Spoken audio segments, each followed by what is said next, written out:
ini orangnya ini tidak cocok, orangnya toksik, ini orangnya jelek ini. Nah kita jawab ujian Allah yang seperti itu seperti apa. Jadi tentu saja dengan tidak meninggalkan yang positif. Cinta itu kan positif.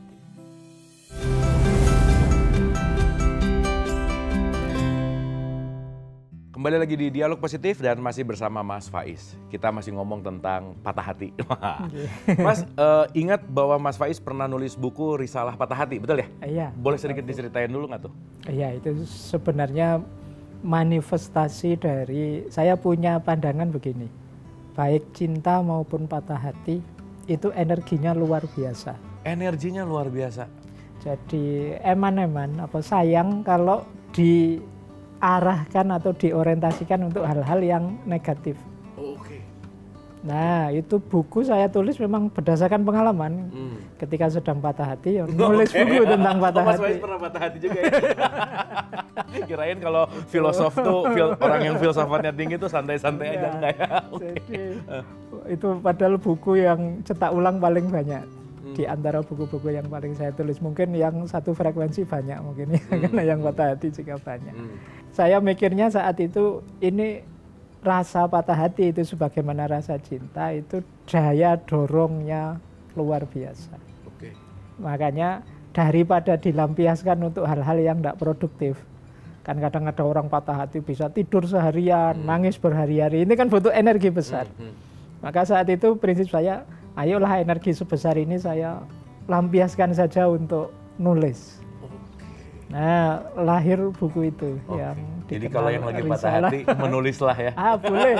Apapun lah pokoknya yang positif. Jadi itu biasanya yang dalam kondisi ketika kita senang, ketika kita biasa-biasa itu jalannya seret. Biasanya kalau pas lagi sangat cinta atau sangat patah hati, itu energinya besar. Ini mungkin bisa jadi tips termasuk yang jatuh cinta.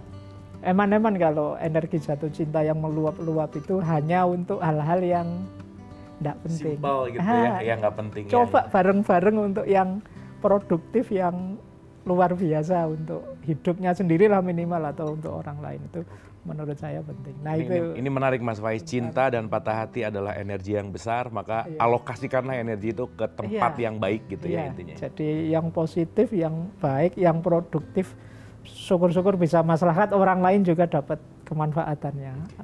Jadi yang patah hati jangan gimana ya, merasa down gitu ya, karena mungkin energinya bisa dipakai bermanfaat ya. Energi untuk nangis-nangis, untuk itu lampiaskan yang bagus. Kalau bikin puisi sekalian puisi yang ini kemudian bisa terbit nanti kumpulan puisinya. Benar, keren Mas Faiz, keren. Dan ini kaitannya juga dengan gini Mas Faiz, berbicara masalah salah orang nih Mas, salah mencintai gitu ya. Bisa nggak sih kaitan antara patah hati karena memang ya salah, mencintai orang yang salah gitu? Gimana tuh Mas Faiz? Jadi sebenarnya saya bilang tadi, cinta itu anugerahnya Allah. Ketika Allah itu menganugerahkan cinta dalam diri kita, itu sekaligus anugerah, sekaligus tantangan. Apa yang harus kita lakukan dengan itu, dengan cinta itu? Kok Allah menganugerahkan cinta padaku, pada orang yang seperti ini? Itu kita harus pas jawabnya. Jadi tidak kemudian kita tinggal. Jadi kadang-kadang kita merasa, wah saya cinta orang yang salah, saya tinggal. Cintanya tidak salah. Dan nggak bisa protes juga ya? Iya, nggak bisa protes. Tergantung sekarang cara kita meresponnya. Cara kita menjawab anugerahnya Allah. Karena anugerahnya Allah itu kan selain pemberian, di situ juga ada ujian, ada tantangan. Kita gunakan untuk apa anugerah ini? Nah, anugerah cinta yang menurut kita ternyata ini orangnya ini tidak cocok, orangnya toksik, ini orangnya jelek ini. Nah, kita jawab ujian Allah yang seperti itu seperti apa. Jadi tentu saja dengan tidak meninggalkan yang positif. Cinta itu kan positif. Maka sebenarnya kuncinya pada bagaimana kemudian cara kita mencintai.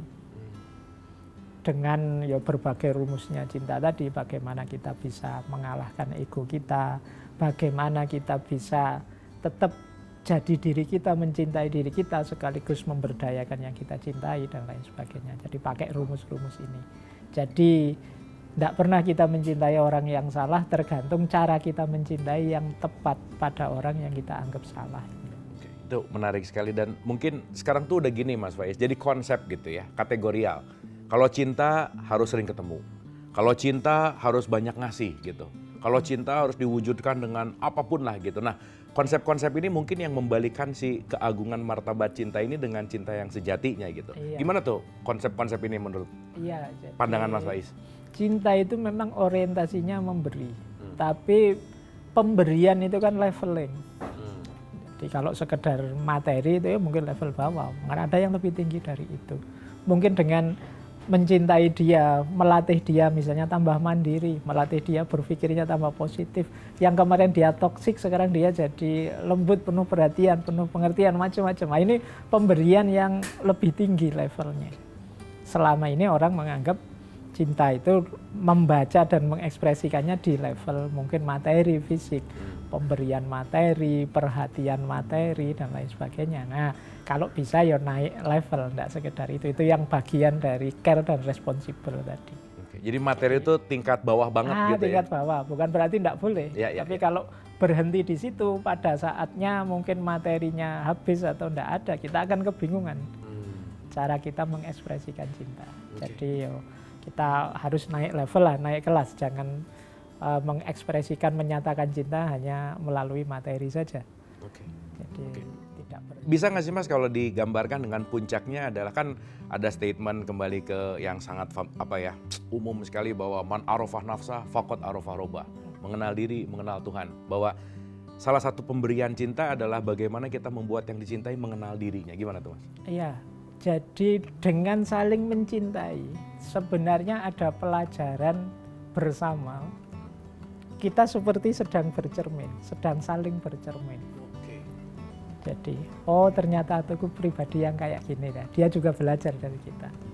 Aku juga pribadiku ternyata kayak gini. Kita marah-marah sama pacar, kita terus sadar, iya ya ternyata aku ini pemarah ketika bareng dia. Jadi ada banyak sekali pelajaran ketika kita bersama dengan yang kita cintai. Meskipun jarang orang masuk ke sini. Ini kalau bahasa filsafat Islamnya ini bercinta di level hikmah. Jadi bagaimana kebersamaan kita itu memberi pelajaran banyak untuk meningkatkan kualitas hidup kita. Yang ini kalau ditarik-tarik terus, pada akhirnya hikmah ini membawa kepada tadi arafah robbahu. Jadi kesadaran ilahiyah. Nah mungkin harus diketahui secara dini bahwa indikator lah, alarm ciri-ciri orang patah hati itu gimana sih Mas Faiz? Jadi yang jelas patah hati itu cirinya orang yang keinginannya tidak terpenuhi. Jadi berarti ciri pertama itu kecewa. Kecewa. Berarti kita nggak boleh kecewa sama orang yang kita cintai dong? Iya. Manusiawi. Manusiawi kecewa itu. Tapi ada indikasi pertama kecewa. Yang kita inginkan dapat. Tapi nanti ada yang selanjutnya, yaitu putus harapan. Orang kecewa biasa, tapi jangan putus harapan. Jadi kalau putus harapan, mandek, selesai dia tidak mau mencintai lagi. Maka kita bisa kecewa, mungkin kita bisa jengkel, pasti juga kita pernah marah karena tidak cocok, tapi jangan putus harapan sama yang dicintai. Jadi ciri kedua itu. Kemudian ya ciri ketiga, ingin melepaskan cinta. Jadi ingin, sudahlah, tidak cinta-cintanan lagi. Sudahlah, nah itu biasanya cirinya orang patah hati.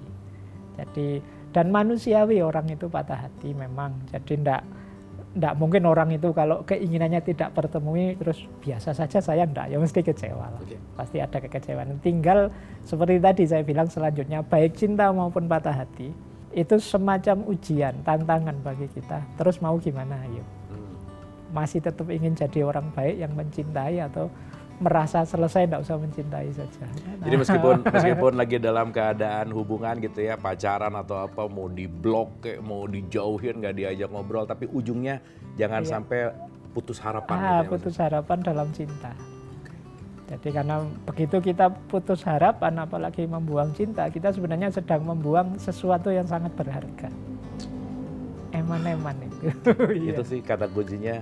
Cinta adalah anugerah yang perlu kita rawat, tapi yang paling penting adalah bagaimana cara mencintainya gitu ya Mas Faiz. Cara kita nah kita akan bahas lebih dalam lagi, dan gimana sih patah hati bisa sembuh atau enggak, kita akan bahas setelah yang satu ini. semua rasa sakit, rasa kecewa, rasa putus asa, rasa gelisah duniawi itu pasti ada obatnya. Pasti ada ya? Pasti ada. Apakah patah hati bisa sembuh? Ya pasti saja bisa.